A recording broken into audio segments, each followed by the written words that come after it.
ಮೂರನೇ ಸಲ ಹೇಳ್ತಾ ಇದ್ದಾರೆ. ಡೇಟ್ ಕೊಟ್ಟಿದ್ದಾರೆ ಸರ್, ಜನವರಿ. ಅವ್ರು ಹೇಳಿದ್ಮೇಲೆ ಆಯ್ತಲ್ರಿ, ಇನ್ನೇನು ಇಕ್ಬಾಲ್ ಹುಸೇನ್ ಹೇಳಿದ್ಮೇಲೆ ಆಗೋಯ್ತಪ್ಪ. ನೀವು ಹೋಗ್ತೀರಾ ಸರ್ ಅವ್ರ ಹೇಳಿಕೆನ? ಅಲ್ಲ, ನಾನು ಒಪ್ಪದೇ ಇರೋದು ಪ್ರಶ್ನೆ ಅಲ್ಲ, ಅವ್ರು ಹೇಳಿಕೆ ಕೊಟ್ಟಿದಾರಲ್ವಾ.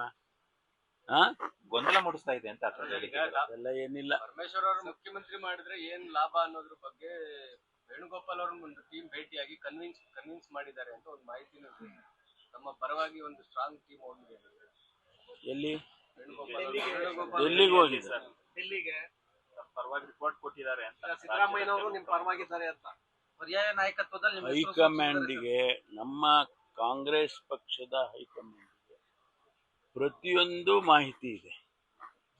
ಅವರು ಜನರಲ್ ಸೆಕ್ರೆಟರಿ ಮೂಲಕನೂ ಮಾಹಿತಿ ತಗೊಳ್ತಾರೆ ಮತ್ತು ಅವ್ರದೇ ಆದಂಥ ರೀತಿಯಲ್ಲಿ ಮಾಹಿತಿಗಳನ್ನು ಸಂಗ್ರಹಣೆ ಮಾಡ್ತಾರೆ. ಅವ್ರಿಗೆ ಗೊತ್ತಿದೆ ಯಾವ ಸಂದರ್ಭದಲ್ಲಿ ಏನು ತೀರ್ಮಾನ ಮಾಡಬೇಕು, ನಾಯಕತ್ವ ಬದಲಾವಣೆ ಮಾಡಬೇಕಾ ಮಾಡಬಾರ್ದಾ, ಎಲ್ಲವನ್ನು ಕೂಡ ಅವರೇ ತೀರ್ಮಾನ ಮಾಡ್ತಾರೆ.